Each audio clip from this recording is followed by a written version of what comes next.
Pêche 101 sur le doré, je vais vous parler d'un élément que je trouve très important, mais qui est souvent négligé, le fil de pêche. Si on n'a à peu près jamais pêché le doré, ou pas tellement souvent, puis on arrive au magasin et on veut s'acheter une bobine de fil, parfois c'est un peu décourageant. On arrive devant l'étalage, il y en a 5-6 types de fils, puis à peu près 20 marques. Qu'est-ce qu'on achète? Puis pour le doré particulièrement, le choix du fil est vraiment crucial. Moi, j'étais des années de temps à pêcher avec de la Fireline. Puis chaque fois qu'il arrivait sur le marché des nouveautés, assez souvent, j'allais les tester, voir si je ne pouvais pas avoir quelque chose de meilleur.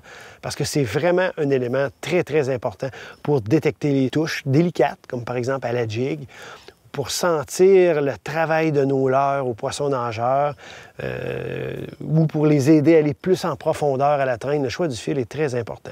Il y a 2 ans est arrivé sur le marché un fil que, à partir du moment que je l'ai essayé, je l'ai adopté. Il y a plein de caractéristiques très intéressantes qui en font, à mon avis, le meilleur fil pour mettre dans un lancer léger pour pêcher le doré. J'ai bien dit dans un lancer léger. C'est important parce que ce type de fil-là ne convient pas pour un lancer lourd. Ce fil-là s'appelle le nanofil. Je l'ai en main ici.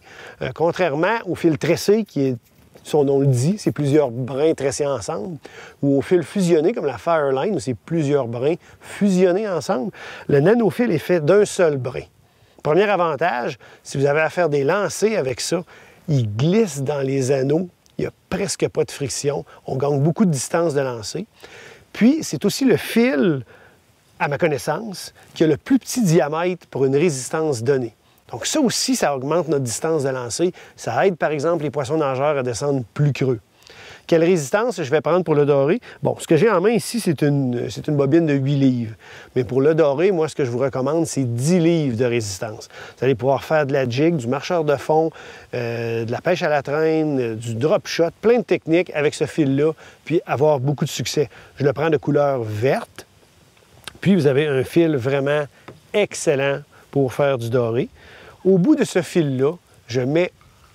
Bon, l'exception, c'est peut-être les marcheurs de fond, là, mais pour toutes les autres techniques, je mets un avançon de fluorocarbone.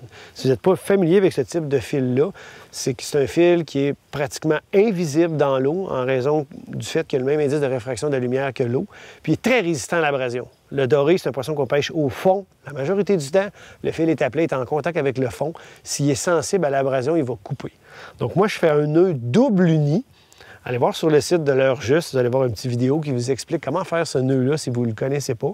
Donc, un nœud double uni pour joindre mon nanofil vert de 10 livres de résistance avec mon fil de fluorocarbone. Moi, ma sorte favorite, c'est le Trilène 100% fluorocarbone. Puis je le prends 12 livres. Je le prends un petit peu plus gros que mon fil principal. De toute façon, il n'est pas visible dans l'eau. Puis au niveau de la résistance à l'abrasion, j'en gagne encore un peu en faisant ça. Donc voilà, désormais, vous allez pouvoir aller magasiner votre fil de pêche avec confiance, savoir que vous achetez la bonne affaire pour avoir un excellent rendement à la pêche au doré.